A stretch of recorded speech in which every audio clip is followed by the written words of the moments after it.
Oh, it's been too long since we've heard that. How you doing, Dylan?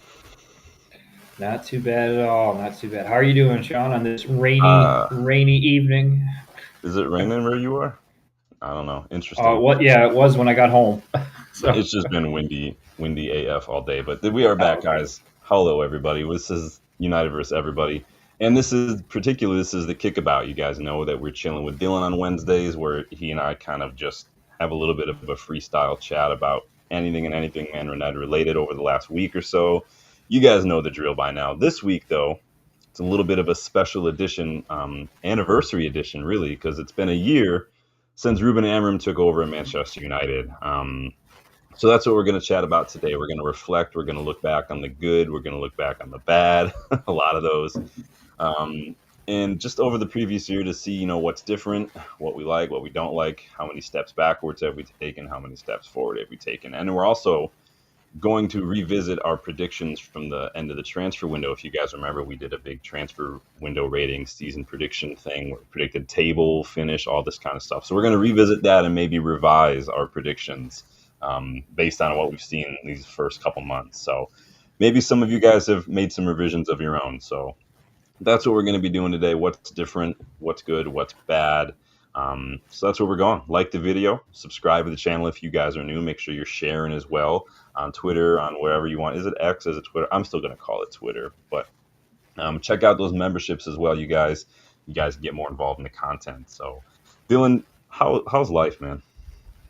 Busy. Oh, Yeah, just busy doing lots. People visiting, yeah. How's cats that getting doing? shots. Yeah. So, he's good. I'm gonna go see him this weekend. Nice, Um, yeah, my brother was just up there, so now I'm gonna head up there, and then I'll be the time before Thanksgiving. So just help him out with a few nice, things, see a couple friends. And, nice. yeah. It's early kickoff this week, and you're going to be able to you can get up there on time. Oh yeah, I'm heading up there Friday night, so I'm setting an alarm to watch the 7:30 kick. So Yeah, it is early. We'll see what's happened. We'll see if anyone around here, any Bill, any Justin, anybody is feeling like getting up early on a Saturday. But let's get greatness involved. rises early. So Yeah, I mean that's how we roll here in the States. Big up, Danny. Good to see you again, my friend. Hope you're doing well. Mad Hatter's in the house. Big up, Mad Hatter. He's never been here this early. Hey, you know what? I appreciate that. I appreciate early. For me, on time is late. Early is on time. So I'm all about that life. So we're going to dive right in. Going to get a little bit of news to go over, some transfer news, some updates and things.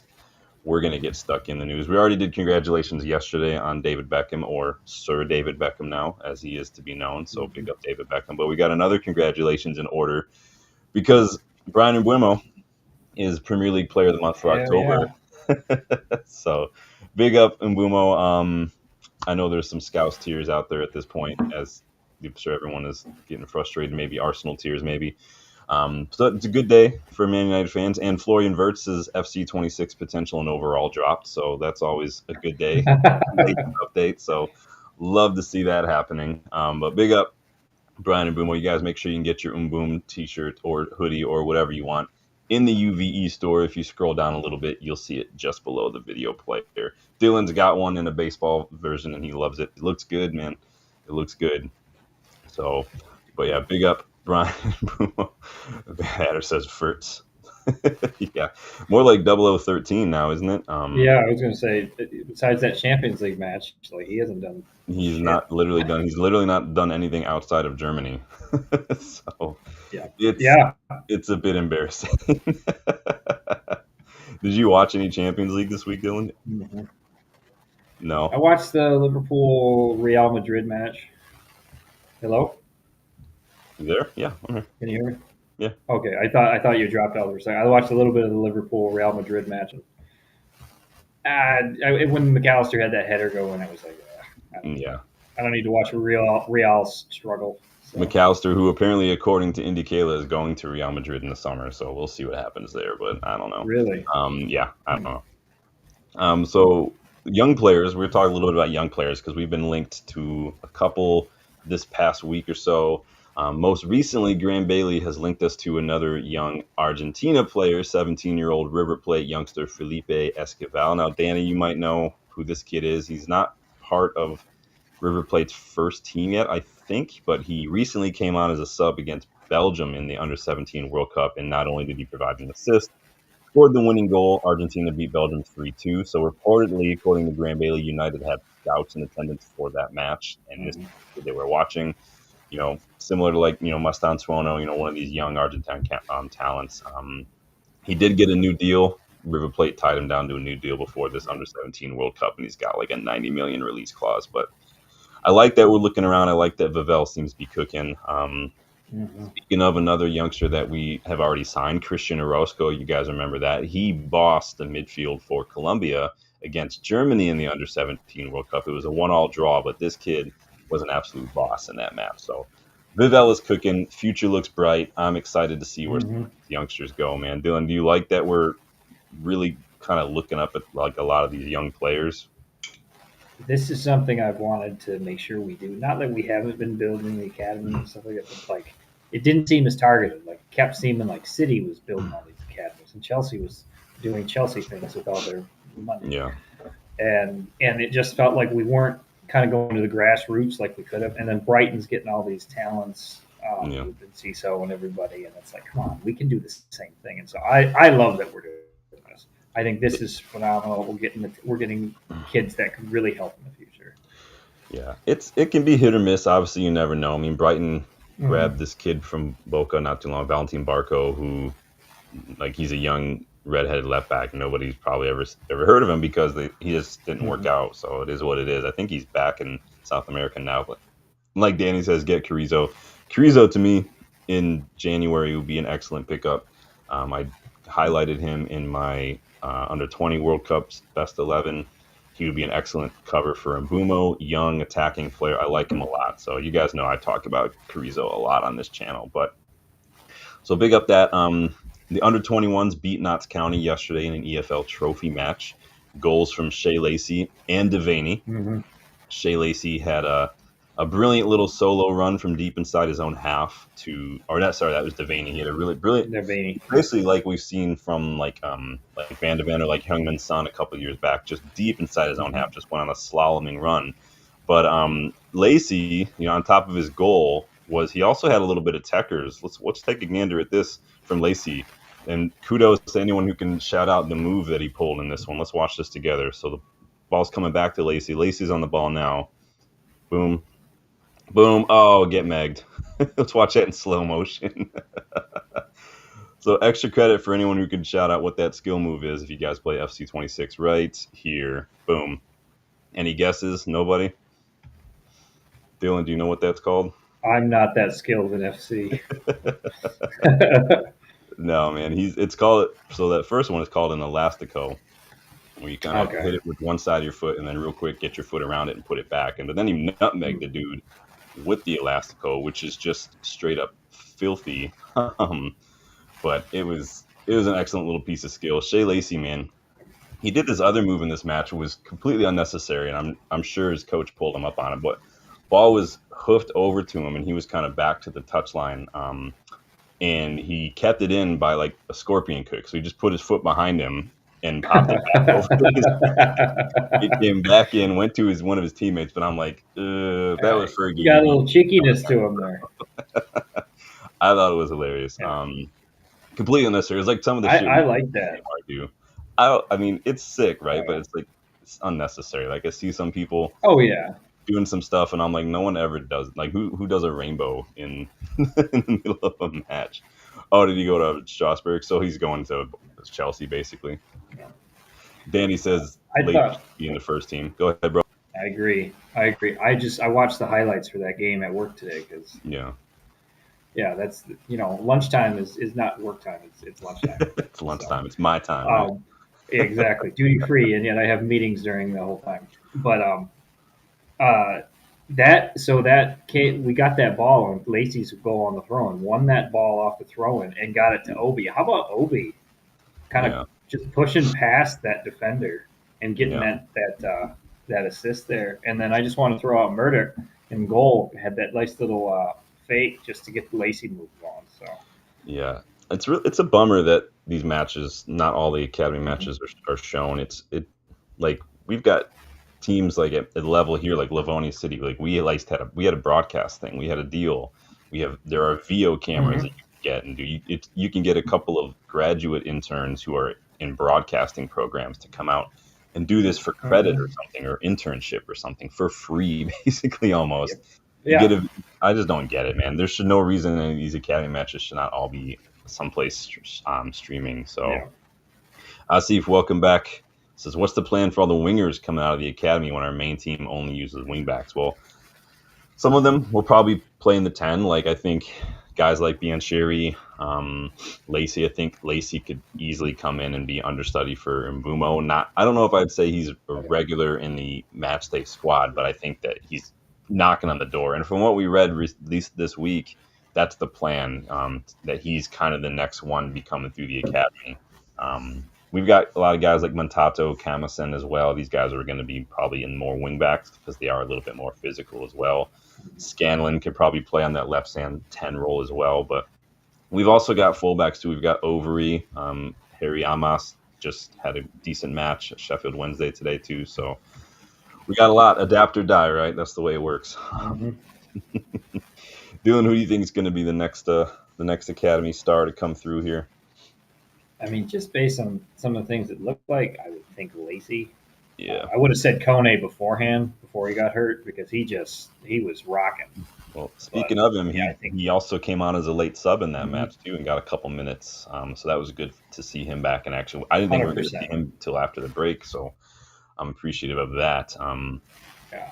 Moving Yes. on. I'm glad he's doing better, getting back at it. So. Yeah, he looked good. I didn't see him wearing a mask either. So, um, Mhm. Danny says Dan Gore playing very well, too good for that level.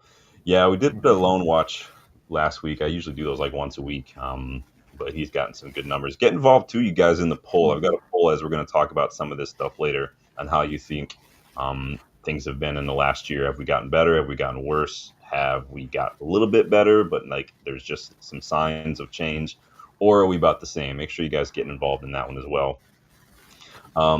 Other big news, Dylan and I had a bit of finagling we had to do with our trip in December because the FA Infinite Wisdom decided to change one match of the whole Boxing Day week, festive week, and put it actually on Boxing Day. And they, of course, decided the United match. So we had to change flights. I had to do Airbnb stuff, but hey, now we're going as a couple of neutrals to Burnley versus Everton on the 27th. So we're gonna hop a train, drive about 45 minutes, and go check that out. It was choice between that one or going to Liverpool, and I don't know if I'm feeling like I feel like getting stabbed today. So because I would have been an absolute asshole. I would have worn full kit. I would have brought my bottle of Scouse tears, and it would have been like it would have looked like Indiana Jones when he's running to the plane when we were running out of the Anfield, bro.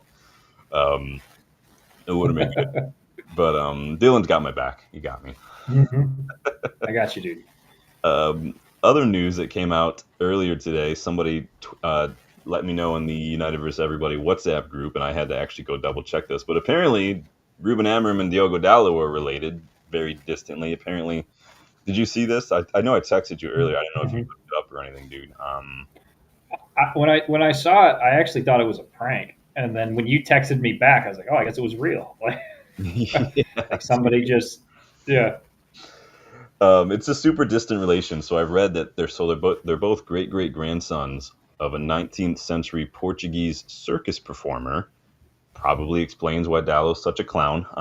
It runs in the family, I guess. But I know a lot of people have been. All I've seen today, early in the early half the day since this came up, was that explains why Dallo plays. That explains why Dallo plays. And I'm like, I don't even know if they knew that they were related, honestly. But I doubt it.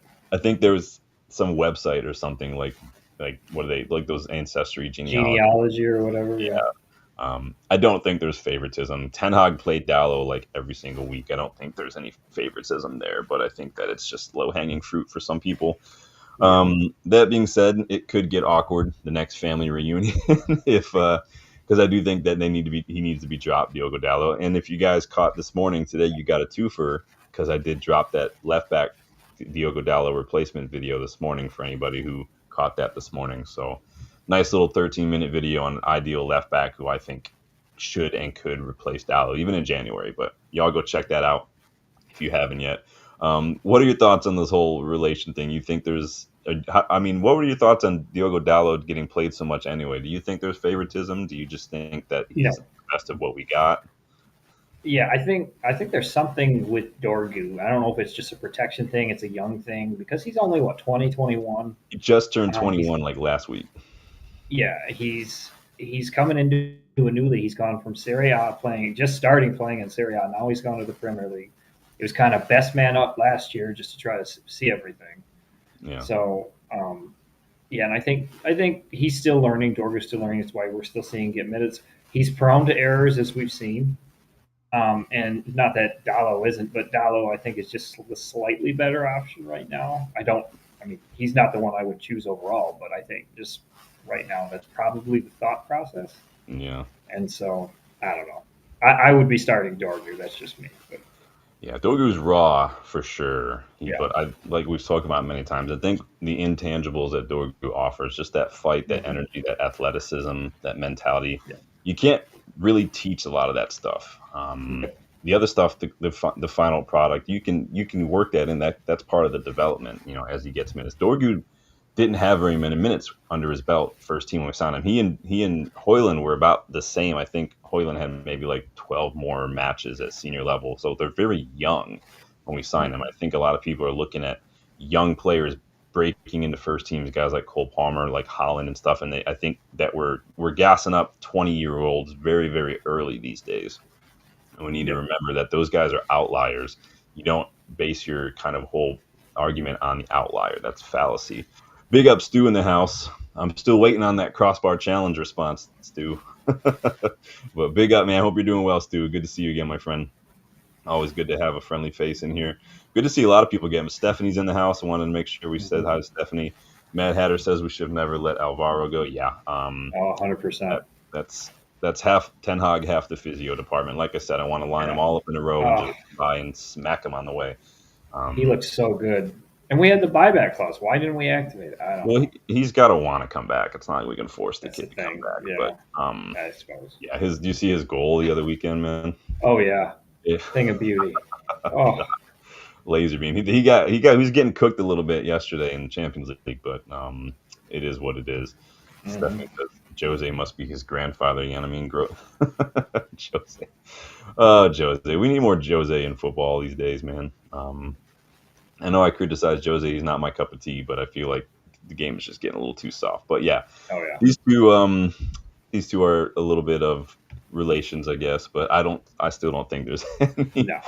there's any favoritism. Danny says I feel Alvaro would have always went to Madrid. Yeah, everybody Yeah. wants to go to Madrid. I mean, these days it is what it is. But unless you're Lenny Yoro, but hey, it is what it is.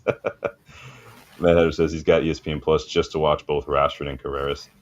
I mean, Rashford wasn't really doing a whole lot today. He was just running around a little bit. I think the final score was 3-all. It was Club Brugge, Barcelona. Oh, what's Minnie up to? She's on the counter in the back. She was up. If you guys see her up in the background, up on the top of the cabinets, just let me know. That's funny. Cats, man. She's She's the in kind one of of cat those. who just She's randomly in the. knocks stuff off the counter. No, she hasn't started doing that, but she's really pushing boundaries right now. Uh-oh. I think she's mad at me because I have to go to work. Yeah, this is work. This is hard work. That's funny. Yeah, she's all good from her shots and everything. Oh yeah, yep. Good, yeah. She took the weekend to rest, and now Nice. she's on the fridge. So Cats, man. Do you take her with you when you go up north at all? Thanksgiving is going to be the first time. We're going to see Ooh. how that goes. You got like a little carrier for her? Yep. Yeah. I'm going to Nice. see if she'll kind of hang out in the car, but I'm not. I don't. Based on past experience, I don't see that happening. Right. That's funny. Stephanie says Lenny spurning Real was a elite instant legend for that. Dude, Lenny's looking like a bargain these days. Honey, I like 100%. I love Lenny. Oh, So that was the news, guys. Make sure you like and make sure you subscribe. What we're going to dive in right now is the year of Amorim, the Amorim annum, if you will. We're going to talk all about. I mean, I know we could start with the last year because I know we all tried really, really hard to forget it, but last season was a bit of a shit show. Let's just call a spade, right? It was mhm. a shit show. And not just because of Amorim. I mean, Ten Hag was struggling. We were 14th in the table when Amorim took over. We just had 11 points after 9 games in the league, just 3 points from three Europa League matches. Then Ten Hag was sacked at the end of October. Ruben Nistelrooy took over as interim boss after serving on as assistant coach for a while. And then just literally like a day or so later, Sporting confirmed that United were set to trigger the release clause for Ruben Amorim. And then a couple of days after that, United officially announced the appointment of Ruben Amorim as our head coach, along with his whole crew from Sporting. um, and he started things off not super. We had a 1-1 draw with Ipswich, right, to kick off his tenure, right. Got his first win a couple days later against Bodo Glimt in the Europa League. Sorry, Jarvis. And then he picked up his first Premier League win just a few days later. After it was a 4-0 mauling of Everton at Old Trafford. You know, it had everybody gassed up. We were all excited. We were all aboard the Amorim train until back-to-back losses against Arsenal and Forest. Do you remember those early days of Amorim? What that was like for you? I remember. Yeah, I remember. I remember being like, I don't know a lot about Amron. I did some uh, research into him. Like, okay, I think I got it. He's kind of experienced a lot in terms of his short managerial career, being at the very bottom of like, if we lose the next match, I'm gone. I'm done with this. Yeah. To getting them through their Boston City round in the Champions League. I remember that. Yeah. That was really fun. That was one of his final matches at Sporting, wasn't it? Yeah. Yeah. I think it was like the next week he confirmed, but or something like that. But yeah, and then the first few matches you kind of see there's a betting in period. It's a different style for everything. But yeah, we get those defeats going. We're like, ooh. Yeah. So we get a draw, big win over Everton, back-to-back losses, and then the big one. Then the big one. All right, 2-1 victory over City in Amorim's very first Manchester derby. Remember this goal from Ahmad to seal it. Very, very good promising. We loved it. I came up with a Christmas song as a result. It was awesome. I love calling, Fradiola the red-nosed gaffer. Do you remember that when Pep was scratching the shit out of his face? Oh, it was so much fun. He got mauled by a badger. Like, what the hell, man? Seriously. But I loved every part of it. Oh, it was so great. It's very easy to score points and endear yourself to the United faithful when you get a nice victory over the noisy neighbors, right? I mean, that's going to help. I mean, we were all gassed up. I was all aboard at that point. The buzz, though, was short-lived because 4 losses on the bounce followed that derby victory. And the remainder of the Premier League campaign last year was hit or miss, mostly miss as far as the Premier League goes. We finished 15th, 42 points, just 4 points from the final 6 matches. We did not win 2 matches in the league in a row, like at all, like period, all season. Finally did that this year under Amorim. 15 defeats was our worst ever. We went scoreless in 22 matches with Amorim in charge. We averaged a goal and a half conceded per 90, which was worse ratio than Ralph Ragnick had as well. About a 24% win rate last year. 7 clean sheets only in all competitions was just not a good look. Probably the worst finish any of us have seen from a United team, if I'm right. Am I right? Mm-hmm. Like, looking back at those numbers, what comes to mind when you look back at last season's league form? Well, a couple of things come to mind. Just thinking about when we look at the defeats, it's like and the goalless involvements. Like we had an inability to score, and we'd had that for a while, but we just had the huge inability to score. Despite the fact that we had the ability, I mean, we had a 4-3 loss to Brentford that shouldn't have happened because we were actually playing halfway decent, and then they just shit the bed. But United shit the bed? No. I know, right? Garnacho was also throwing his fits, so that helped too. Garnacho throws a fit? I know, as he got his screamer in the 83rd. But so that was a big one. And then the other one that we looked at, and we've talked about this a lot, is the lack of midfield. Just how not, I wouldn't say poor, but just how inadequate it was. I mean, it's not like we had bad players. It's just they were kind of past their prime. I couldn't play the whole time, and, and You Casemiro were was so. largely at fault for one of those goals too that we I conceded was early on too. in the season. When you say hole in midfield, honestly, what comes to mind are two matches that Amorim wasn't even here for. Like I think, like because it was bad before Amorim too, Oh because yeah. that goal that Van de Ven scored last year, Mm-hmm. just similar to the goal he just scored yesterday in Yep. the Champions League, just drove it. And then FC20, Ericsson, poor pass, gives the ball away, and FC20 go on a tear just from one end of the Mm-hmm. pitch to the other and score. Midfield's been a problem for a Yeah. while. I don't know if it's just an Yeah. Amorim thing. No, I'm just saying, like, I was going to use it as a Yeah, framing yeah, part. yeah, It's like it was bad. We kind of saw like that being a big part of why the system wasn't working, and just recently we've seen some tweaks go through yeah. that have kind of helped save some of that. So it was just there was a lot of new system, players not fitting, not scoring goals, a lot of personalities that should probably not have been here. Mm. Garnacho, Sancho, Bradford. Rashford. And so, yeah, it was just not. Amron came into a hornet's nest and like kicked it Mhm. on his way in, and so just like the whole thing was just a cluster. Yeah. So, It was, like I said, it was the worst that I've seen us play, and statistically even the worst in a lot of ways. And even Amorim himself said, "We are the worst team maybe in the history of Manchester United." He said, "I know you want headlines, but I'm saying that because we have to acknowledge that and change that." Amorim himself admitted, like, this which, is like just look at the way we're doing things. Good. which is something that's refreshing because with Ten Hag, all we got was like sunshine and rainbows because he just it was like he wasn't acknowledging problems, and it was like no, we there are problems. And can Amron be a little blunt sometimes? Yeah, but it's better to be blunt and upfront and fix those problems than let them fester. And that I think helped kind of weed out a lot of those the player problems we had. That's why Sancho's not here. That's why Garnacho's gone. That's why Rashford's gone. And we've seen a change since Yeah. then.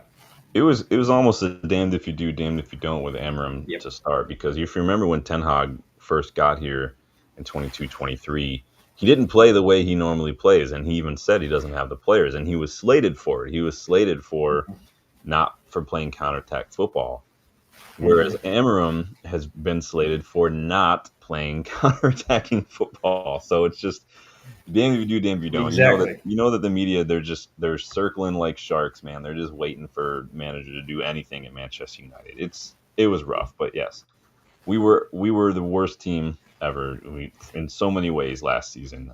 Even if you Well, just and there was big concern that we'd get relegated. I remember being concerned yeah, about that, just there how was the form we had at one point. So it was squeaky bum time when it came to looking at that table, and every now and then yeah, everybody was becoming mathematicians trying to figure out every single right. possible iteration of if this team loses, if we do this, if this many points, we need these other teams to drop points here and Mm-hmm. there.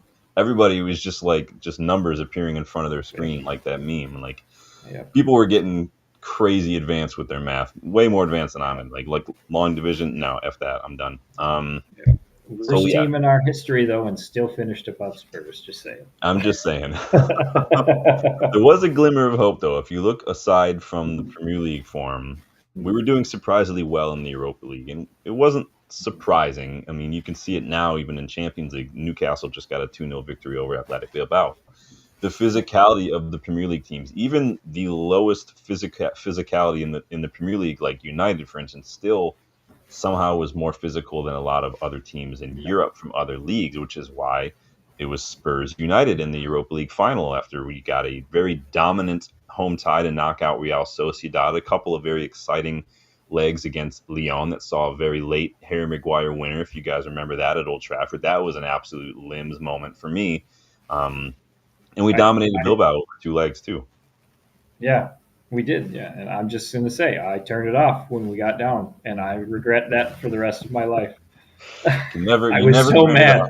mad. I was so mad. I was just like, I can't believe that we're playing like shit. And then I Yeah, think you texted me like just gifs of Harry Maguire, and I was like, what? And he's like, yeah, yeah. We wizard Harry. yeah, That's what happened. uh, Um, yeah, that was one of my best. That was probably the best moment from last season. Like It just Yeah, is what it is. Knocking Liverpool out of 100%. the FA Cup was the one from the Yeah. season prior, but Hmm. so we got to the Europa League final. You can kind of argue maybe we sacrificed a little bit of the league because our league form was absolute shit. But we went hard in the Europa League. We pushed hard. We were very, very dominant. I don't remember off the top of my head now. I probably should look at how many matches did we lose in the Europa League? Did we lose like any? We lost like a tie, right? Maybe, but that was about it. Yeah, I think we drew. Yeah, I don't think we lost. We were the only undefeated team up until the Yeah, final, I think, and then we yeah, the lost the final, final. man. Because Yeah. all the magic and all the fight and all that dominance that got us to the Yeah. final, it just evaporated. We Yep. failed to even land a blow. We didn't score at all against Spurs. We basically handed them the trophy. We had Yeah. poor team selection. Onana and Shaw kind of at fault for that goal from Johnson All as you had to do well. was say Onana. But Like I don't know how that even trickles in, but it was just an abysmal showing on the night that really kind of encapsulated what we saw in general from United all last season. Really, it was really just embarrassing, man. hmm I was super angry about that final. You guys probably remember me doing a lot of streams, but so last year, guys, get your thoughts in on last year. What were some of the highs, some of the lows? Because now we're going to jump into this year a little bit. So get your big thoughts on last year from United and Amorim. Were there things that stuck out to you as kind of just like that was the deciding factor on my opinion on Amorim? That was when I saw that this just wasn't going to work, or maybe it was just there was a moment like some of the Europa League performances that you're like, you know what?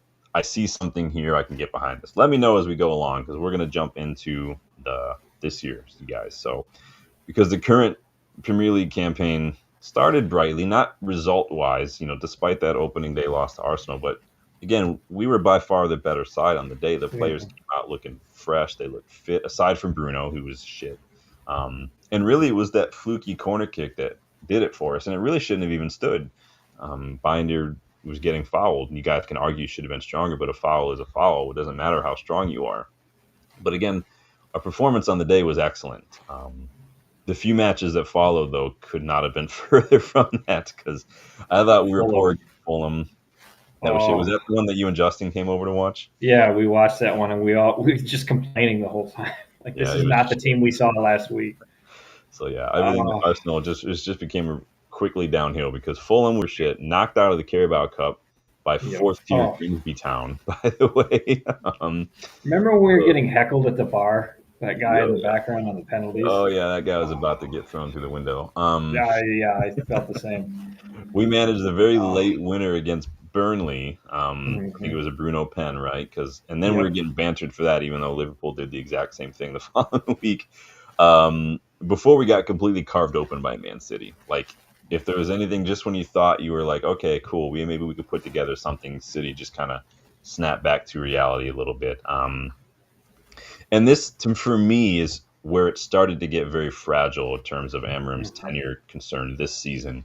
The Grimsby Town was rough. We needed a bounce back. Burnley, you're like, okay, cool. It was a struggle. We managed it late, but cool. I don't think anybody was saying that we turned a corner against Burnley, right, in terms of progress. But then the City one, especially after winning the Derby last year 2-1, I think that really it just kind of hit a new low. I think the English media completely unrelenting as they are. The Amorim out crowd was in full force. It really felt at that point that Amorim was losing what little support he had left among the fan base. I mean, you and I even kind of accepted that his time at United was really probably the writing was on the wall. Right? We did that deep Yeah. dive video on potential hmm replacements, even just to kind of prepare basically the same that I do for hmm players. And I don't know about you, but like it didn't seem like Amram was willing or maybe even able to see that there just some small changes here and there were needed or were necessary or they were going to cost him his job. What do you think? What was going through your mind back then? Back then, it was like a month ago. Yeah, just that is a long time, dude, in our lives. But no, it was just the thought process of being like, just make a couple changes. We just need to see some improvement. We'd seen effort improvement. We'd seen a little bit of mindset improvement. We've seen that the attacking, the XG's been good. Yeah, Hadn't scored yet, but we're like but it looked like he was just stubborn, and I do blame the media on that. But I remember just saying like, we're going to go through this whole cycle again, and United Yeah. is not going to get out of it. Right. It was that And familiar feeling, right, that we've seen for yep, years. and credit where credit is due. A few changes came in. A specific change in net definitely helped, and we've seen an uptick in kind of confidence in the back line. We've seen some subtle shifts in how the press works and how they get back on defense, and it's kind of rebuilding confidence and working in our favor here. So, but yeah, Yeah, I mean, low at that it point. was Low. it was low. I mean, I remember video like literally had thumbnails like videos titled like I'm done. Like I'm done. Like Yeah. I was getting frustrated. And I know everyone I got pelters in the chat sometimes from some people in the community telling me I'm sitting on the fence. Like, am I Amram in, Amram out? I'm never going to be that guy. It just, even at its worst, even when I was at my most frustrated, I'm not that guy. I've never been, I want this guy to go. It's just, he's going to get fired if he doesn't make a couple little changes. I'm not asking him to change his formation. I'm not asking him to do anything other than just subtle little tweaks, little key personnel Mm-hmm. changes, sit back a little deeper, be a little bit more patient in midfield. When you get the ball, get it wide, get it forward. Why are we taking so long? Like, why are we so slow to move the ball up the pitch? Like little things like that. And it didn't take much. But yeah, like you said, we kind of started a little bit. So like we beat Sunderland, I think, and I think for me, I thought that was a good victory because Sunderland are actually surprisingly doing well. They've got a lot of really good players. Granit Xhaka was a very Mm-hmm. shrewd piece of business, but still we beat Sunderland. But not many were like going all out. Like it's a newly promoted side. Let's not get gassed up or anything. Matt Hatter says I was asking for him to change the formation. I still think a 3-5-2 suits us right now until we get some better midfielders personally, but I'm not. It's one of those things like asking him to change formation. There's a moot point. Like it doesn't really make a Mm-hmm. difference anymore. But so yeah, we beat Sunderland, and people are like, all right, Sunderland, whatever. It's United. We're expected to be Sunderland, but then we beat Liverpool, and when I say beat, I mean we handled them. Virgil van Dijk, not only is he out here twerking like a thought, he has elbowed his own teammate to get like Mbumo a free hit on goal, basically. And then come with the man, come with the hour. Harry, you're a wizard. Comes in with the late winner. What was it? Like 82nd minute winner. Yeah. Oh, Just it's beautiful. rising like a salmon in the river rapids. Just getting his giant six head on that and just putting it in the back of the net, man. Um, I love it. And not only do I love the goals that we scored, the way it's pressed, we're aggressive, we're getting it done, but what I like about this, what made me think, okay, everything you and I just sat here and talked about for the last couple minutes, making a couple little changes here and there. Amorim did that. What was another thing that I complained about? It doesn't seem like we do any oppositional analysis. We did that against Liverpool. He Mm-hmm. did his homework. We played direct. We were hoofing it long. Not once did we build out from the back in that match, but we weren't hoofing it long like a Jose Mourinho hoof it long. The plan wasn't to get on that ball. The plan was to get on the second ball. Cunha started in the 9. The plan was for him to drop back, sit alongside the midfield, collect those second balls. And it worked time and time and time again.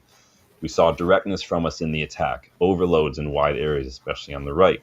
Patience in Mm-hmm. midfield, perhaps our most vulnerable area, like you said earlier, due to sometimes the erratic pressing from Bruno and positioning and stuff. We showed a little more patience, a little more control there. And then we followed it up with a solid performance against Brighton, too. Again, more direct attacking play, overloads in wide areas, compact in midfield, 5-4-1 off the And ball, coordinated 4-4-2 press. Go for it. and just building on it, I think that Sunderland match kind of Lamans gets in there. You make he provides a little more cohesion for the back line. Now the midfield feels they can press a little more, be a little more aggressive, make those passes. Like Bruno, I think has started to come back into his own with some of those passing and some of what he's trying to do. And Cunha stepping down to help link up that play. I mean, I think that's that also like if there were ever rumors about like, and there were, like uh, the team not buying into Amarin and losing faith in him. I think that Sunderland match kind of stabilized anything. The Liverpool match reignited everything and said, okay, maybe he knows what he's doing. And then Brighton, then they came out and they got those first 2 goals right away. I was like, okay, look at this. Like this is actually working. And like you said, they're making the tactical analysis to make the changes. I think the team is buying into that a little more. Yeah. Still have question marks over in-match decisions, substitutions. I don't know if that has much to do with Amorim as it does to just the personnel, because we're bringing Mainu, Mount, Ugarte off the bench now. And we've seen a little bit of a drop off in that regard. Like against Brighton, we saw a drop off as soon as we started making subs. Forest 2-2 against Forest, and that game to me showed that we're still a little bit ready to go. It was a reality check, right?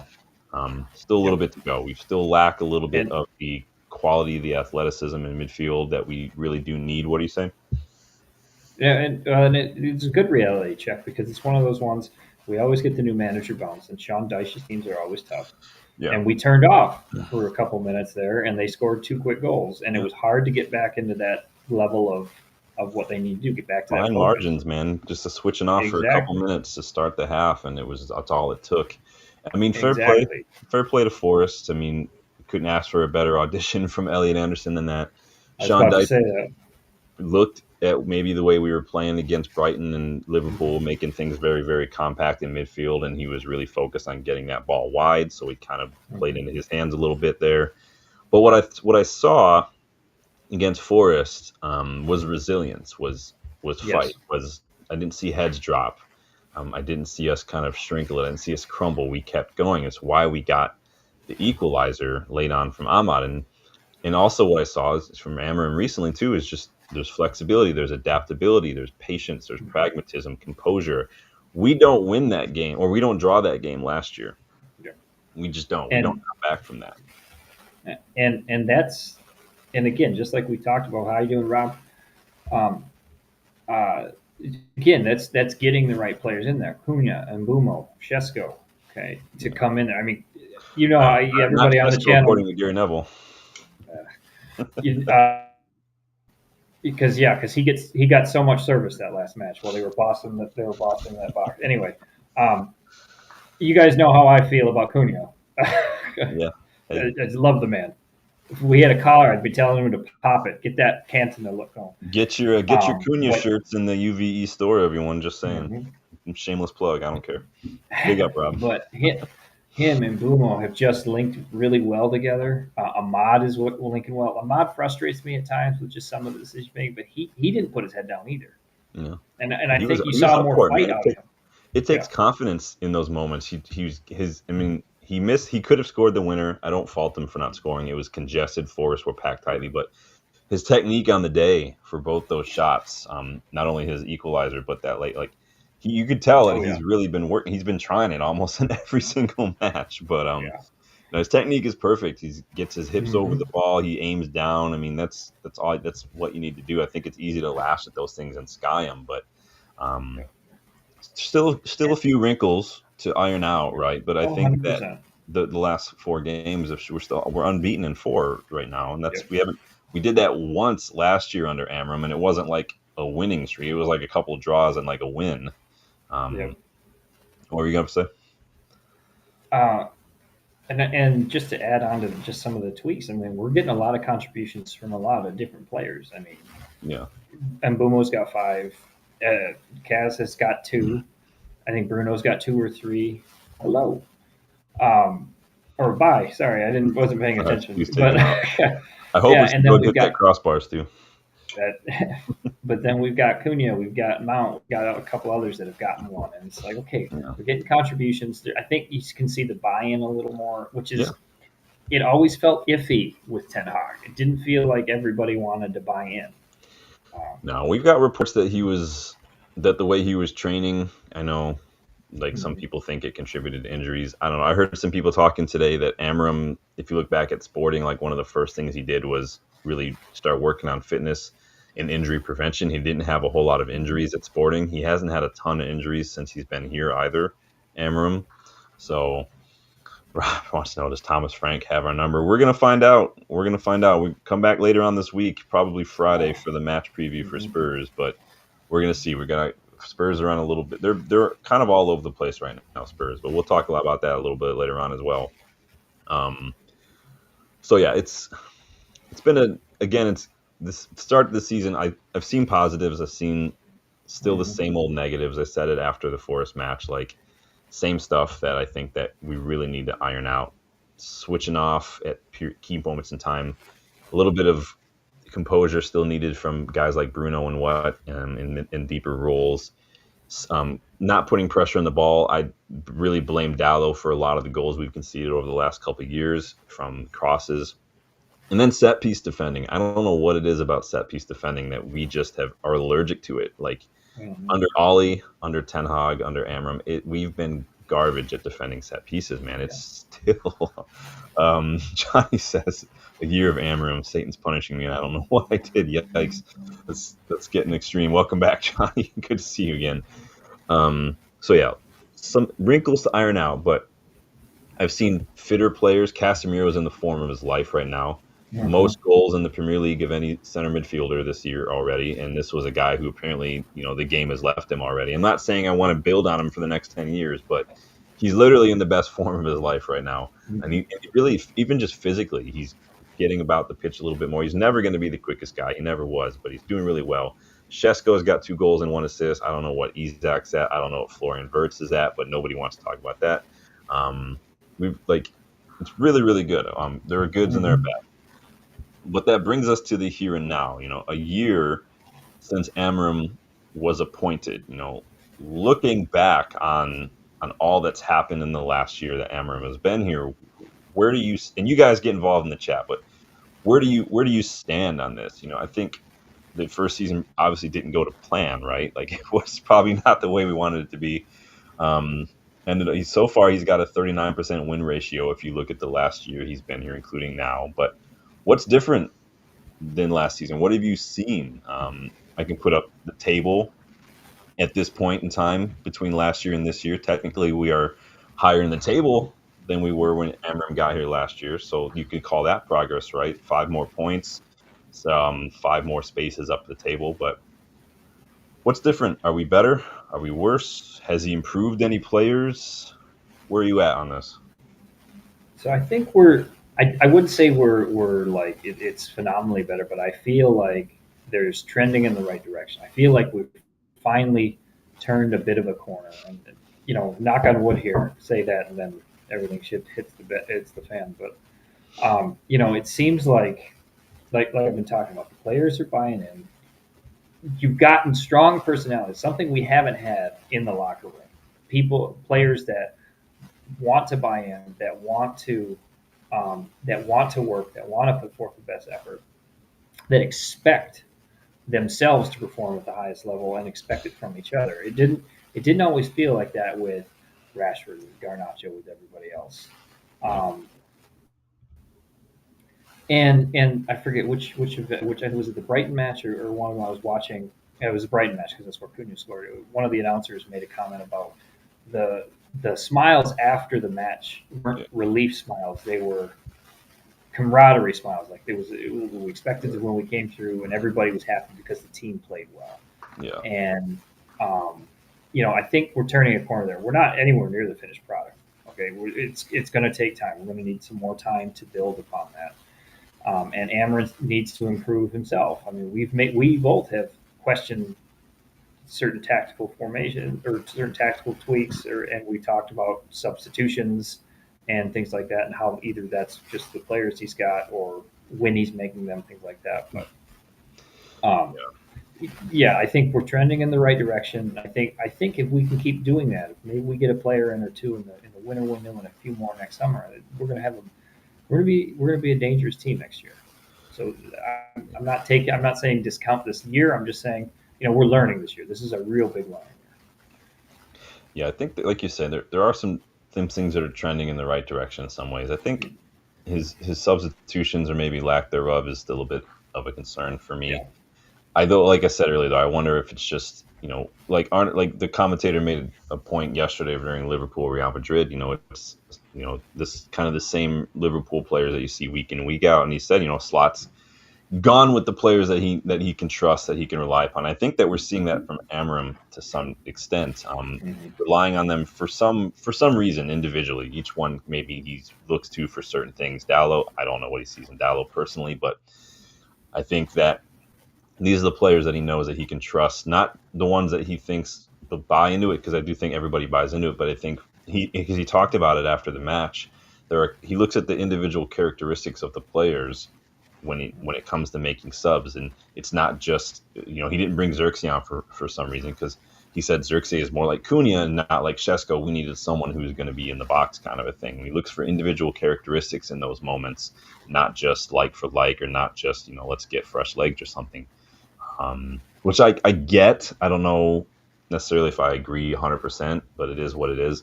Again, I question who could have come on against Forest and maybe done something any different, because it just doesn't seem to be working when we make the subs sometimes, but it is what it is. People question him over, maybe not starting Kavi. I don't know if you can drop Casemiro or Bruno right now, personally. Yeah. Like, I just don't think you can. It's up to Kavi to do it in training, and then take the opportunities that he's given when he gets minutes, because he's been getting a decent number of minutes. People don't think he's been getting like 20 minutes here, 30 minutes there. Now, we only made 2 subs against Forest, which I didn't quite understand. They're both defensive subs. So Yeah, I didn't get that either. I honestly thought we could have thrown Mount on and just thrown a different look out there, add a little more pressing, add a little more speed, pace, attack, different look. But that was just me. Yeah, I mean, coulda, shoulda, woulda. I mean, Yeah, how do you feel about that result? Are you happy with it? Do you think we should have won? Do you think we were lucky? I think we were a little lucky. Yeah. I saw more fight when we got to 75 minutes than we kind of had with the disjointed start from halftime. But Yeah. I mean, yeah, it's the resilience we have that we showed there that helped a lot. We did make a chances for us to try to win. But yeah, I do feel a little lucky. Like Forest were up for it, and we kind of played in their hands just a little bit. We played their hands a bit, and that did hurt us. So hopefully, wake up call. We use that as a training. We use that as a grow our mentality, grow what we're going to do, and use that as a platform. So. Do you think we're better than when we were last year? You said. I think Yeah. we're trending in the right direction. I mean, it's a trending low in the right bar. Big up, John. Good to see you, man. It's a low bar to be better than last year. I mean, it's not difficult to be better than 15th by the end of the season. We're 8th right now. We're better than we were 10 matches in last season. The table's right there to see. Oh yeah. Rob says he's okay with the Forest result. Bit naive in the second half, but manager bounce. Yeah, we always seem to get manager bounce, man. Yeah, Forest. You and I are there. Yeah, Wolves just fired their manager, so we might get that too. I don't know. Wolves are a shit show. Their director of football just left too. Yep. I've said if these relegated teams, man, we need to be poaching somebody from Wolves if we want some midfield or something. I think there's opportunity. I'd love it. Go get João Gomez. Go get Andre or somebody. Let's just have Forrest go down, and then we'll take Elliot Anderson. I know it's going to be tough. There's nobody that really wants him. We'll take him. We'll do you a favor. It's all right. Did Newcastle have a sell-on for Elliot Anderson? I don't remember if they have a sell-on. I don't believe they do. Somebody remind me in the chat. Let me look. So you're seeing some positive trending in the right directions. Table-wise, we are better. We've already got a run of 4 undefeated in the league. It took us a long time to do that under Hammer before. Has he improved any of our players? Elliot Anderson does not have a sell-on clause, and no buyback clause. Nice.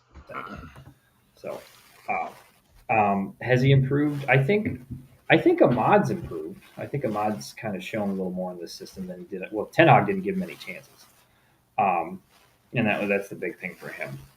But then I'm trying to think what else we got there. I think Luke Shaw's improved. I think his confidence is back. De Ligt, I mean, man on a mission. Yeah. Look at that guy, just bossing back. You can definitely say and Lenny Yoro. Lenny Yoro looks amazing, and that's him understanding his role and things like that. I think some of the other attackers, Mason Mount's come on, but he always works well in that front three setup. So Honestly, I feel But like yeah, Casemiro's probably been the most improved under Amorim. I wanted to save that for you. I didn't want to take Cash This out. this season, I mean, Yeah, Casemiro's been just a force of yeah, nature, man. 4 goal involvements in the league yeah, from midfield. I yeah, mean, this was a guy that everybody's writing off. Again, I'm not saying yeah, like let's keep him forever. He still probably needs to be replaced, but we can call it what it is, man. He's having an excellent season. I yeah. mean, he always seems to know where to be on set pieces. Mhm. He's not the quickest. He's never been the quickest, but Yeah. I don't have a problem with that. But yeah, Casemiro's definitely improved. Ahmad, I mean, looked dangerous. Ahmad always looked dangerous. But He obviously, just never got the chance. yeah, Justin and I were there last season. He scored that hat trick against Southampton. Very good. He's still suspect defensively. I think that he does get pulled too centrally sometimes, and he's not super physical. I don't know why he's marking anybody on set pieces. He just needs to be chilling on the edge of the box, waiting for the ball to shoot back out so he can just take it and run. 100%.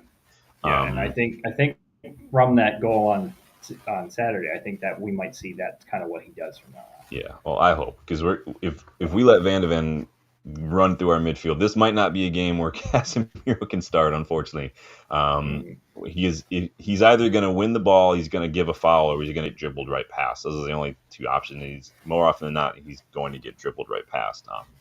He's just the way it is. So might have Mhm. to work on that and see what we can do. We need to come up with a Yep. game plan there.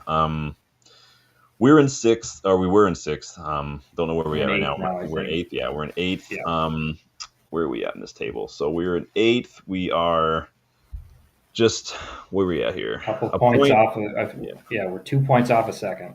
2 points off second. Just 1 point off the Scousers. I level on points with Spurs and Chelsea, which is probably where like given where we're playing right now, who we signed and everything, and the way we're Yeah. going, it's probably is makes sense right now. Um, Mhm. I don't have a problem with that. We are not that far. 5 points off the top spot. Or, sorry, no, No. 8 points off the top spot. I know Yeah. how to do math. I'd have taken that at the beginning of the season. If we had said 10 games in, we're 8 points Yeah, off the top, I'd be like, yeah. I thought this is where we are going to finish this season. Yeah. Finally managed to not only string together back-to-back league wins for the first time, but hey, look at that, 3 wins on the bounce. How Mhm. do you feel watching us now this season compared to watching us last season? This season, Like it watching seems us like there's actually play. yeah, it seems like there's more cohesion and understanding with the system. Like and we have players that kind of fit it better. Well, Like we funny how a last year preseason could do that, right? exactly, and there's more. Yeah, like we don't have extra competitions. As much as it sucks that we're out of the League Cup, Yeah. we have the training time now to really work on things to get for those other matches for our Premier League season. So I enjoy watching. I can see, excuse me, I can see what's kind of happening with the changes they made with the Route One ball. You can see what Mbumo and Cunha bring, and there's not this fear that we're immediately going to like goal down a goal because Onana's in net. Yeah, I think. Like, Yeah, I think that the biggest difference I've seen for me, Jarvis is calling out Minnie. she was biting my Casemiro is hand. I don't know if meowing you in the guys can background. see. She was getting me pretty good. She's So cats, man. What like God just went a little nuts when he made cats, man. He's like, let's just give these little creatures needles on their feet, in their mouths, hmm and just make them spaz out randomly at every single moment. the Uh, perfect killing machine. feet full of You may needles is see her here in basically just a second. Exactly. little four-legged Freddy Kruegers. Cats, dude. But what I've seen is, at least for me, no, is there's I've seen a mentality shift. I've seen Yes. players that are resilient, players that fight for each other. I think the start of the season, I saw Bruno was maybe not too happy to be playing deeper role, but I think that even the last several matches, he's shown that maybe he's found a way to kind of compromise the way he wants to play with the way he Mhm. needs to play, and I think he's found a happy medium there. He's not Yes. going to always look like a perfect six or whatever, and he's just not because he's not a six. But I think being that quarterback, being that deep lying playmaker, that Vitinha, that De Jong, that kind of player, I think suits him Mhm. as well.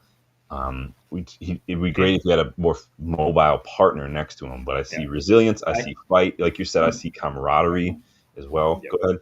And I think Cunha, just adding on to that, I think Cunha stepping down to help link that has helped Yeah. Bruno too, because Cunha will help with that. Cunha, I mean, if Cunha's on the ball, I'm like, I don't worry at all. Yeah, no, Even if he gets it in his own half, I'm like, he's just going to carry it 40 yards up the yeah. pitch. I'm not worried whatsoever. Through three guys, dribbled back twice. He's always Oh, going to draw a foul. Like, that's all he's going to do. yeah. Rob Oh, says a bit more confidence from me due to the two new tens and the keeper, but this midfield is going to keep letting us down. I yeah, mean, they're not doing bad. On the ball, the midfield's good. It's just off the ball that it's a bit exposed yeah. because Casemiro's just not fast and Bruno's not a six. So I mean, I agree. On the ball, the midfield is excellent. It'd be great if Ugarte was a little better on the ball because that would make him a little more perfect, but he's just not. It'd be great if Cobby was a little quicker and a little more physical, but he's not. Hmm. It's just hard right now, so I wouldn't be surprised to see some changes made in terms of midfield goes. I would love it in January, but we'll see if that's going to happen. Um, but yeah, so you're seeing, the system kind of clicking, the players kind of getting used to their rules now. Again, preseason will do that. Fitness wise, I think we look good. Hmm. Everybody had an individual diet fitness regime over the summer, and it looks like, at least for Casemiro especially, it helped a lot. I do worry about the misplaced faith in some players, i.e. Dallo, for instance. I don't really know what that is. I didn't understand why we didn't start Lamens to start. I don't think keepers need a ton of time to bet in, personally. I mean, you're a keeper. You got one job to do. It's not that difficult. So I just don't get that personally. But Yeah, I mean, despite the worst ever league finish in more than 50 years, the underlying metrics do suggest that United are generating more of attacking threat now under Amorim. mhm.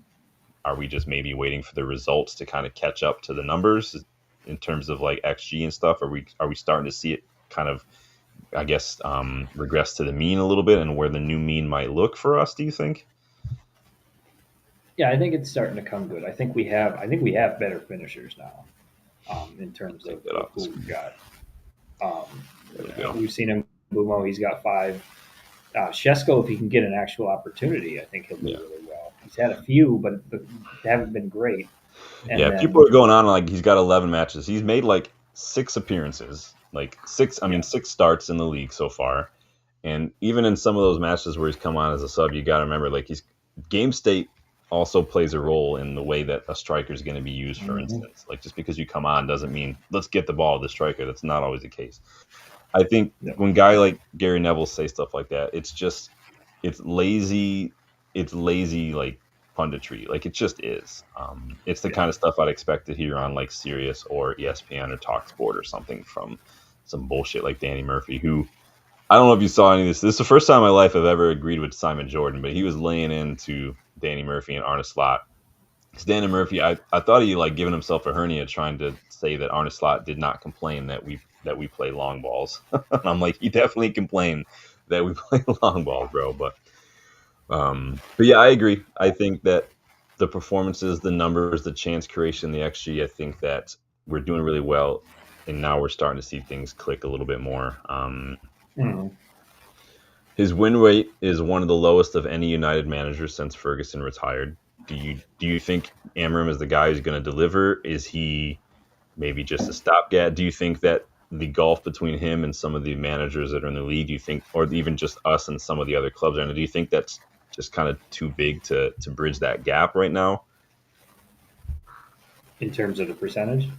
Just like in terms of just Amorim, like is he the guy? Do you think that he Oh, can be the guy to help us kind of close the gap between us and the rest of the guys ahead of us? I get the feeling, to me personally, I think he's probably going to be the one that does it, just based on him using this system, and the players we're kind of recruiting, the tact decisions we're making. I think what's helping too is we finally have a football setup. I mean, we have a sporting director, we have a technical director, we have people that are all kind of working together in tandem to improve the product. We didn't have that before. We had Ed Woodward, and we saw how well that worked. Did you see So, Jason Wilcox's interview he gave this week?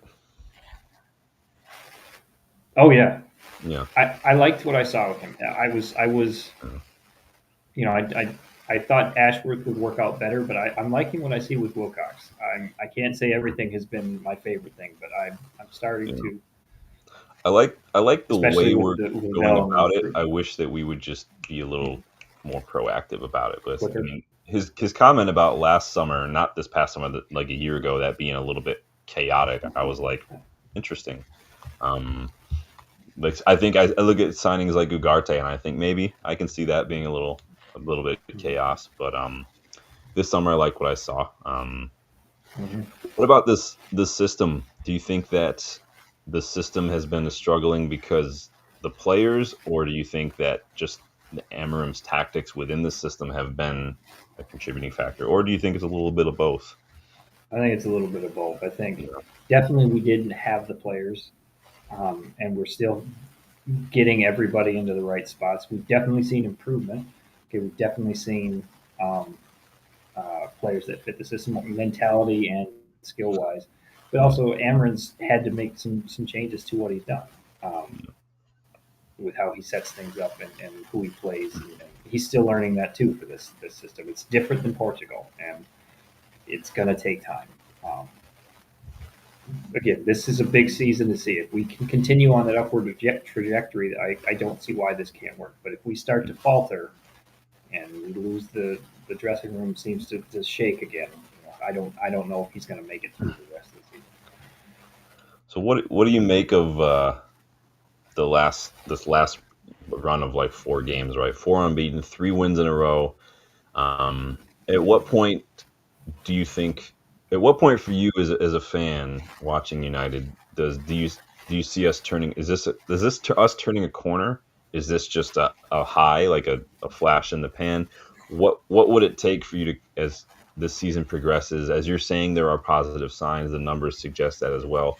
At what point do you feel like, yeah, we've turned the corners, it's clicking now? What would it take for you to see that? Would it be results? Would it be performances? Would it be just the numbers?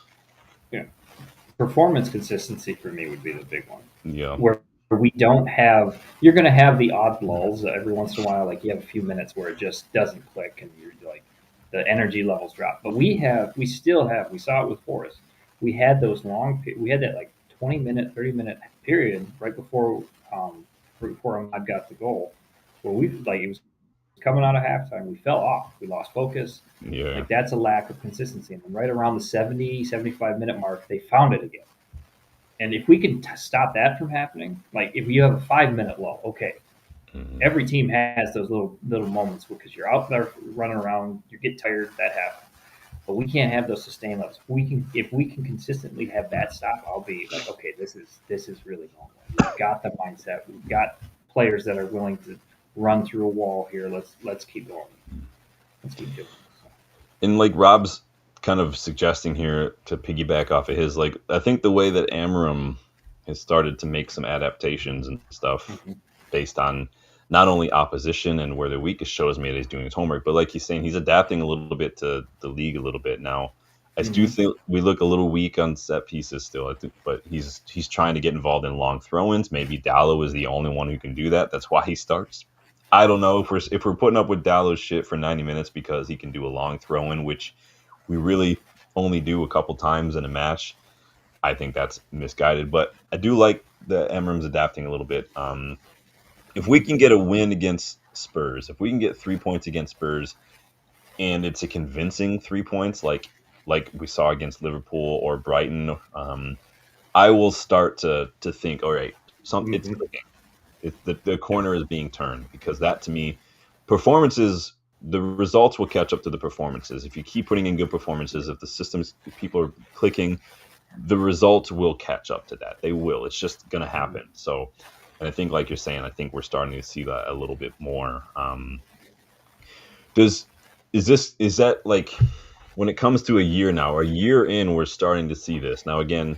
He came in mid-season, no preseason until this past season. Like, do you think he should have been delivering more without that preseason and stuff? Do you think that he needed to get more of those players in? Do you think that this is about a fair assessment of the time period to see what he's all about, Amram? Like, where do you stand on this year? Like, should he have done better last year? Should it have taken this many new players? Like, what are your thoughts on that?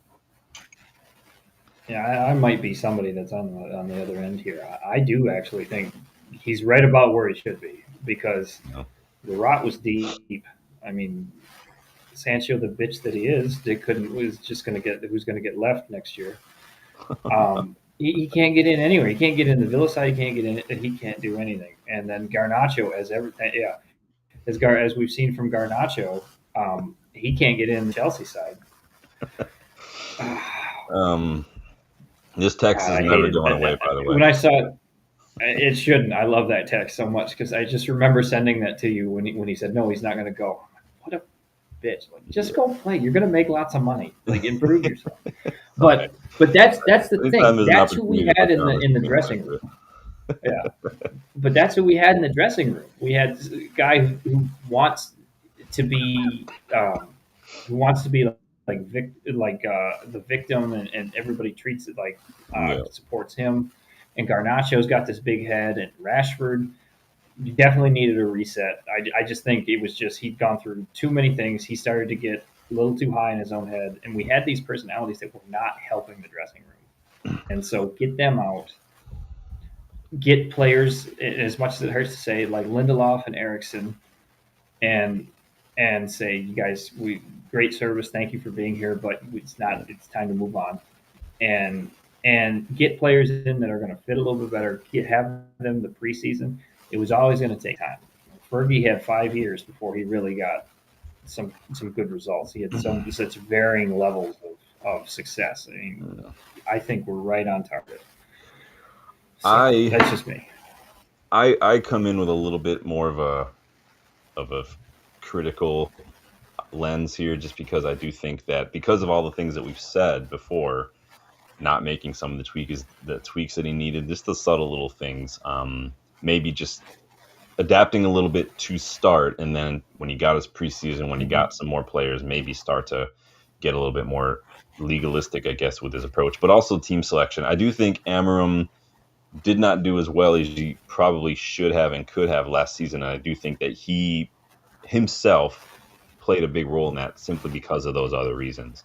And it's not me Mm-hmm. saying everything is his fault. I'm saying that he didn't help himself. And I'm saying Mm-hmm. maybe with a little different team selection here and there, maybe with some better subs here and there, maybe just being a little more pragmatic like we've seen recently, I think a couple of those other results could have gone. I firmly believe we would have more points this season had he started Lamens, for instance, from the get-go. I don't think that there's a problem with that. City did it with Donnarumma like right away, just jumped right in. There's no need for that. Like, and I don't know if it's a manager thing because we've seen Jose do this a lot. Ten Hag does this a lot when players come in late, they don't have as much time. Like Shesko didn't get a start for a while. Like I get the mindset. I just they're players, they're footballers, they know what to do. It's not that difficult. So I do think he doesn't help himself in that regard. Rob says the clear out was great, took a while. The final and Grimsby results had me gone. Yeah, the Grimsby result, it wasn't as bad as the That final. hurt. Frustrated about, but I mean, it is what it is. But he is learning the hard way. But I do think he probably could have been a little bit more humble and kind of self-aware to learn a little bit quicker. I do think managers can sometimes shoot themselves in the foot. I mean, Jose said, you don't want to die because of a principle, basically, in terms of football tenure. So I do think that Amorim's he's got some blood on his hands there, but it is Mm-hmm. what it is. So that's been the last year. I want to look back at our predictions because end of August, after the window closed, you and I, not only do we rate the transfer window, the business, the players, how quick, whatever, we also gave our predictions for season, for table finish, who we thought maybe top scorer was going to be, maybe what the surprise players were going to be, things like that.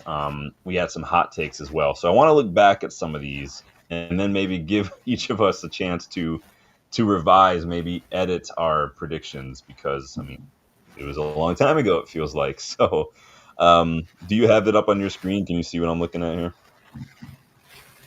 I can pull it up here in just a second. That's cool. It's on There we go. slide Got 38. it. So you got Yep. what your predictions were. I've got what my predictions Mhm. were. So starting with top scorer. So you predicted, who was your prediction for top scorer? And Bumo. In Bumo. So I predicted Bruno was to be my top scorer. Where are they at right now in the squad right now? Probably should have prepped this and had this up.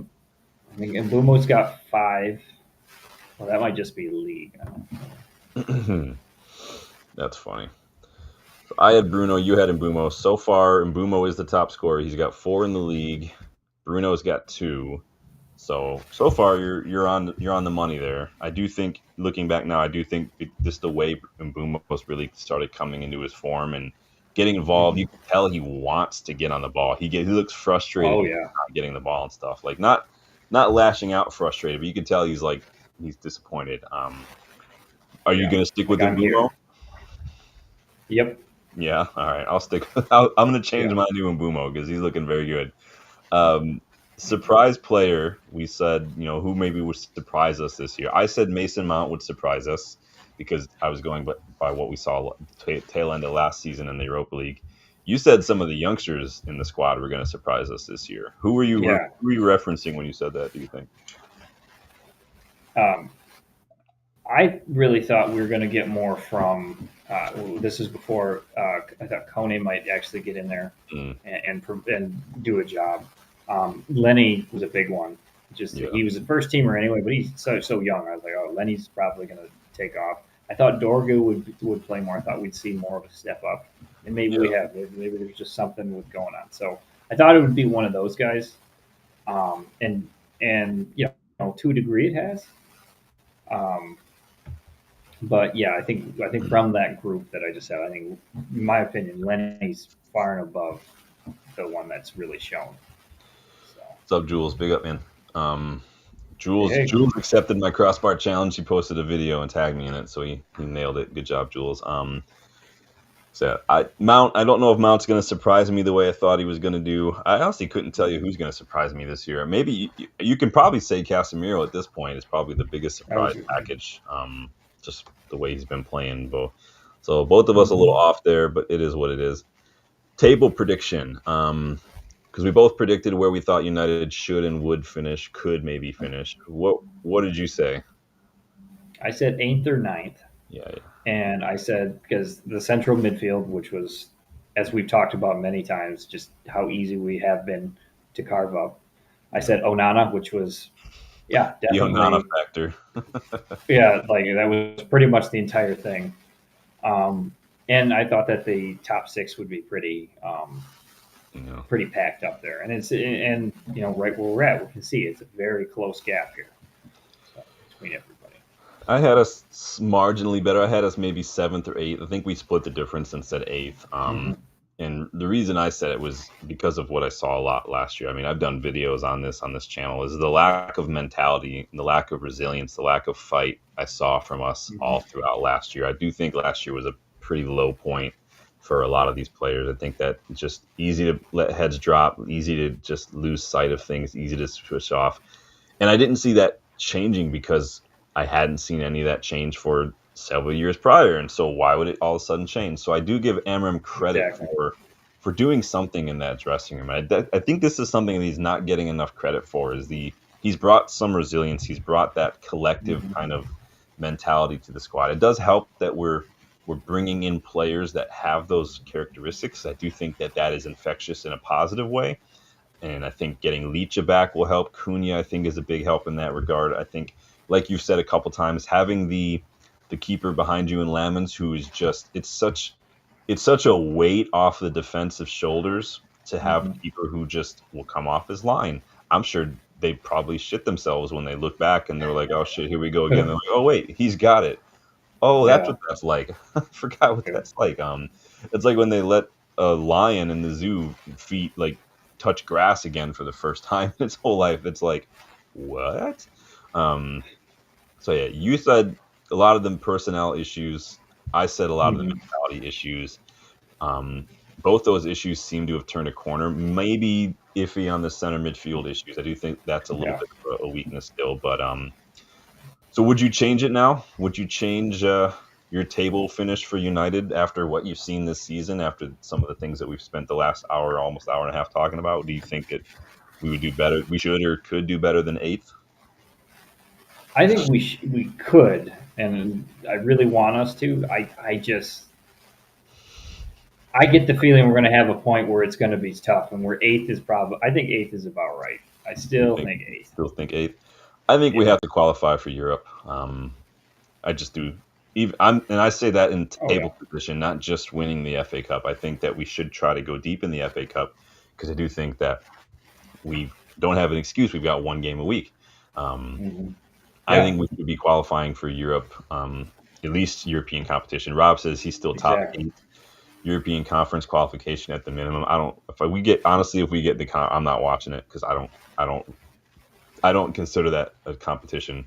Um, but he says the league is very open. January transfers. We need January transfers. Like we just Hmm. have no excuse. We're going to lose three of our best players in December to the AFCON. They could be gone until almost the third week of January if their teams go deep into that Yeah. competition. Mazraoui, Ahmad, and Mbumo.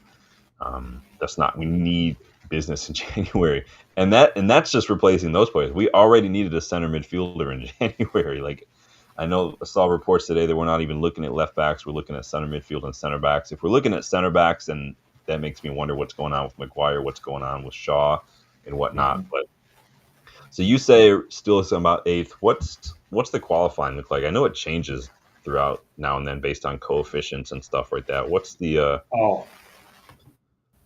so Uh, five? Interesting. Yeah.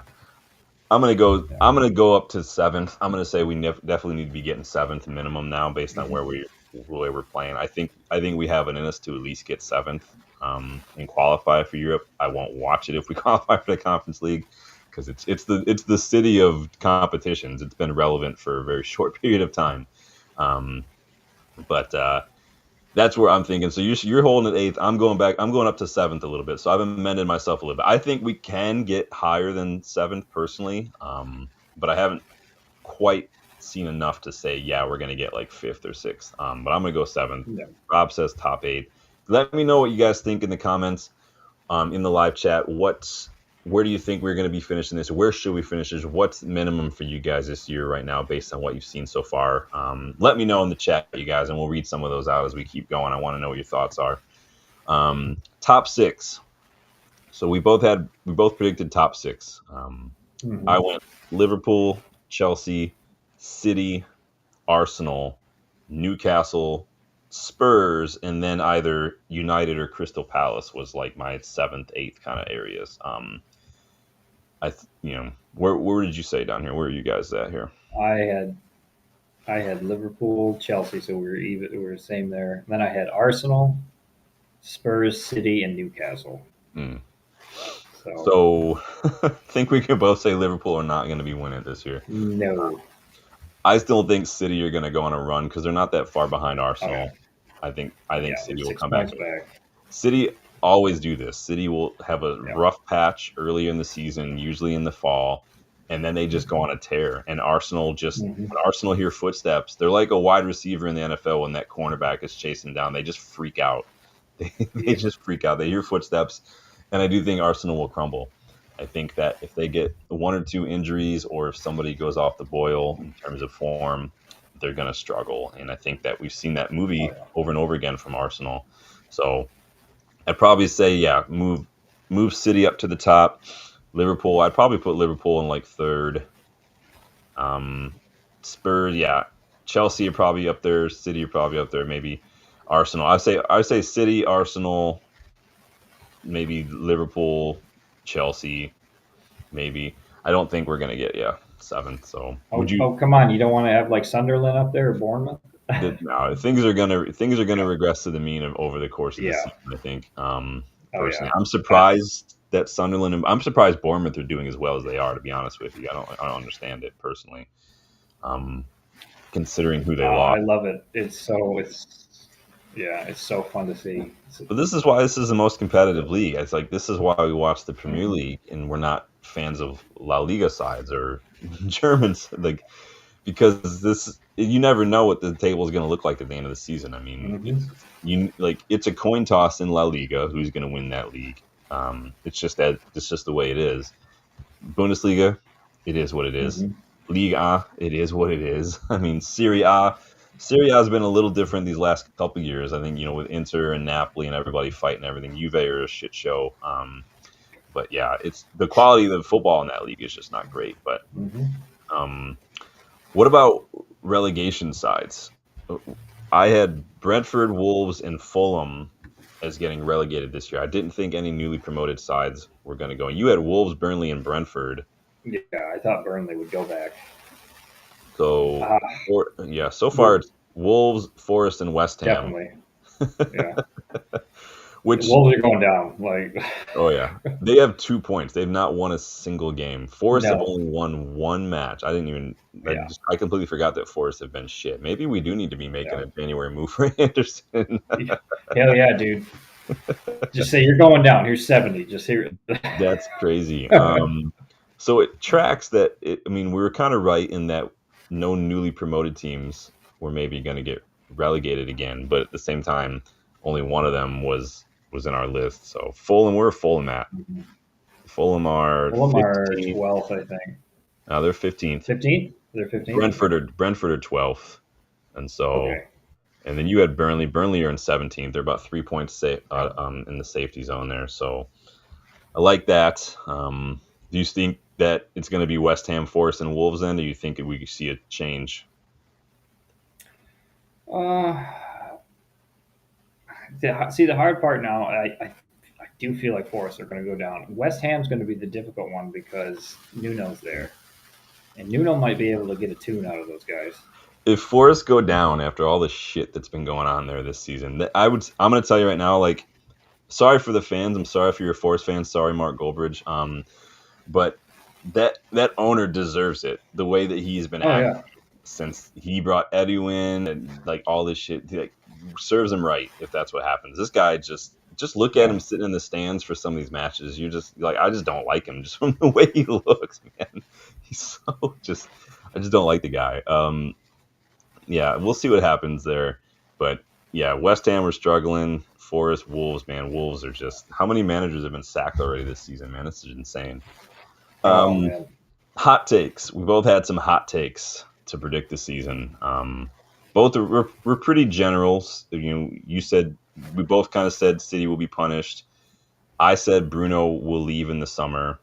I also said McTominay is going to outscore Højlund at Napoli.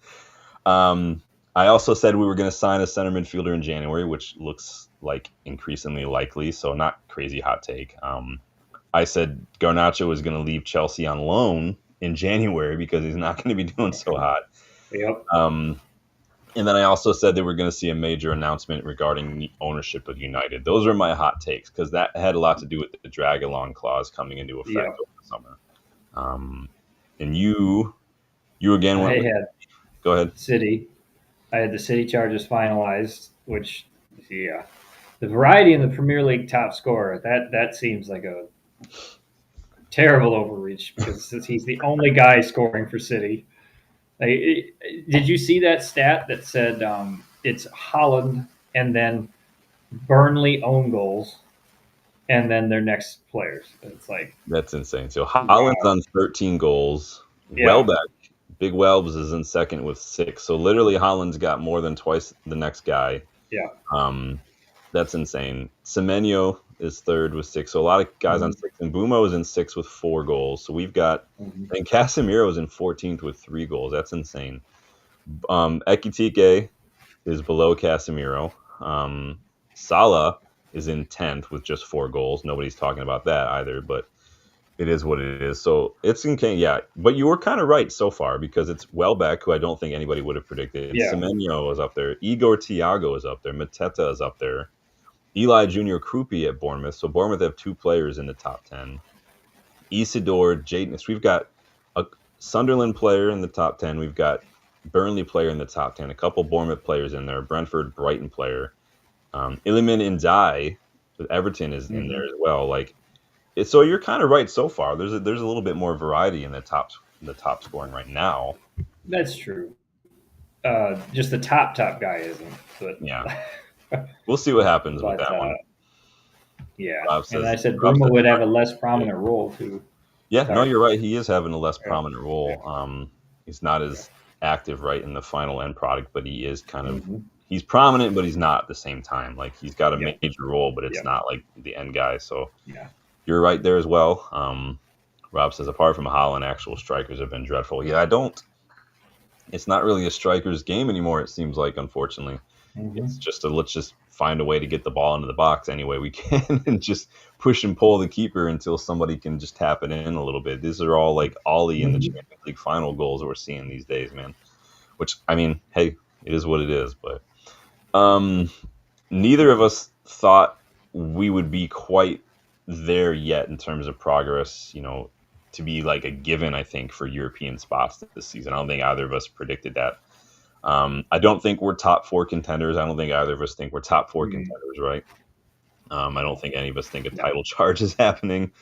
Um, but we'll see. I think a lot of this does has to do for you, like I said, different personnel involved. Now, for me, I've seen a little bit of change in mentality. So I like what I see. What about this whole Project 2028 thing? Do you think that in terms of challenging for a title by 2028, do you think that we're on track for that? Do you think we're ahead of schedule? Do you think we're behind schedule? Where do you sit on that? I'd say we're on track for it. I think because we'll have. So we want to. Okay. Yeah, I'd say we're on track. We got another season to kind of build, get experience. Hopefully, have if we can keep building, we can get a midfielder in here in January, another in the summer, get a Mhm. left back. We'll have a pretty solid team, and that can get the experience to next year for the title to at least have something like Arsenal does every year, where we can finish second or third, and then obviously go one better and win. So Yeah, and I that's think I go ahead. I would say I think in the next couple of years too, we're also going to see some of these other big clubs. A lot of changes. Players like Salah are not Mm-hmm. probably not going to be there anymore. Pep's probably not going to be there anymore. All Yep. that kind of stuff, I think, is really going to start to make a difference as Yeah. well. And I think that it could be just the planets kind of aligning at the same Mm-hmm. time. I don't know, but I think we could see it. I don't know. It's hard to say, if we're ahead. I think the money with the amount of players we brought in this summer and the positions we brought in, the age, the profile, everything. I think that shows that we are ambitious. I do think we neglected some key positions. It sounds Oh like we yeah. made some late pushes for midfielders, but it just was a little too late. So I do think we'll see someone come in January. We did bring in Dorgu last January as well. Hopefully, we just don't wait to the last week in January to do it like we did with Dorgu. But I do think Yeah. that if we bring in somebody in January, I think I don't know if Lacey's ready for the first team spot. You guys let me know what you think about Lacey, but I do think that we need to think about AFCON. We need to keep the momentum Mm-hmm. going because we can't afford to let our foot off the gas. So Yep. interesting stuff, man.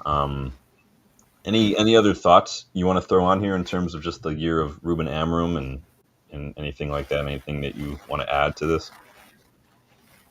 I think we're trending in the right direction. I think he's figuring some things out, and Rob made the point. Learn the hard way. I think Amron has. I think he's Yeah, had to kind of come to terms with, hey, I can't. I can have a way to do things, but I'm gonna have to tweak it, and I can't just die on. This is not the hill to die on. yeah. So, um, let's keep trending in the right direction. Let's keep building that positivity. Hopefully, that's what we keep seeing. So, and yeah, I want to see what we see or what we do against Spurs this weekend. It's going to be a big matchup. So, Well, you guys ended the poll. A lot of you think that we are looking better. A lot of you think that it's not been great, but there are signs of progress, kind of like what we've all been mhm. saying. So it seems like a lot of you think that we're doing pretty well. Nobody said that we're worse, and so that works for me.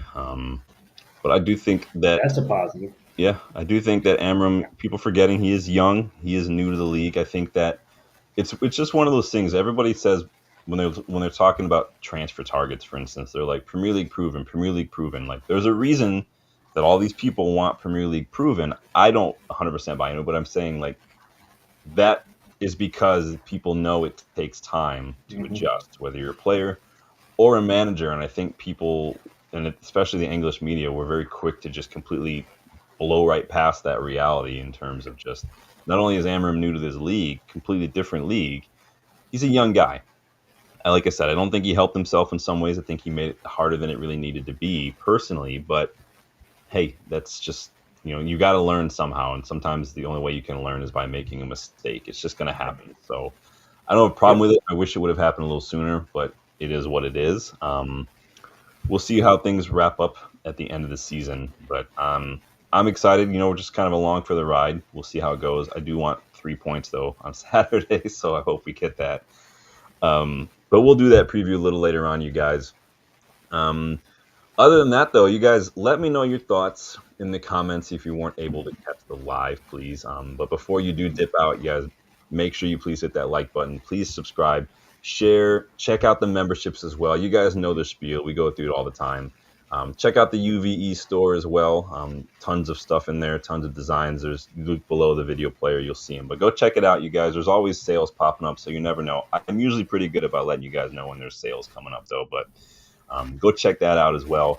And if we get 3K subs, and I know you see it in the chat, before Dylan and I go over there, we'll do a big giveaway. And I think the big giveaway is the winner will get to pick something from the mega store because we're going to be there and I'll just buy it and bring Mhm. it back for you. So if we get 3K subs before we go over there, I will hook somebody up with something from the mega store. So it's all to you guys. We are about 250 subs shy, which I think is doable in a little less than 2 months. So keep sharing, you guys. Keep liking, keep hyping the videos. Most importantly, go to your phone, hit that hype button on some of the older streams. That's YouTube's new thing now. Don't ask me how it works because I really don't know, but that's just the new thing. Next month it'll probably be something different. Who knows? But it is a big help, and I do appreciate that. So go check out the left back video that posted this morning as well. Dylan, final thoughts, last chance before I let you get out of here and enjoy the rest of your evening. Let's keep the momentum going. We've had some good results. We've had some positivity. Fan base has always been behind them. Um, Just Van cause. Dickless is, yeah, Van Dickless is always posing. Let's end on that note. That's fun. Yeah, but let's keep it going. Let's get a result against Spurs here. So, Yeah, I would love to be coming back talking about a result against Spurs going into the break. So mm-hmm. cool, man. Well, take care, you guys. Thank you guys for stopping by. Really fun chat tonight, you guys. If you're not able to catch the live again, leave a comment. Let me know your thoughts on Amorim a year into the job. Has he done better than you thought? Has he done worse? Are we on the right track? What are you seeing that's make you feel that way? Let me know your thoughts, you guys. Thank you, Rob. Thank you, Jules. Thank you, Jarvis. Everybody who's jumping in. Stephanie's in here as well. Johnny. Everybody got involved tonight. Take it easy, and I will see you guys on the next one. Later.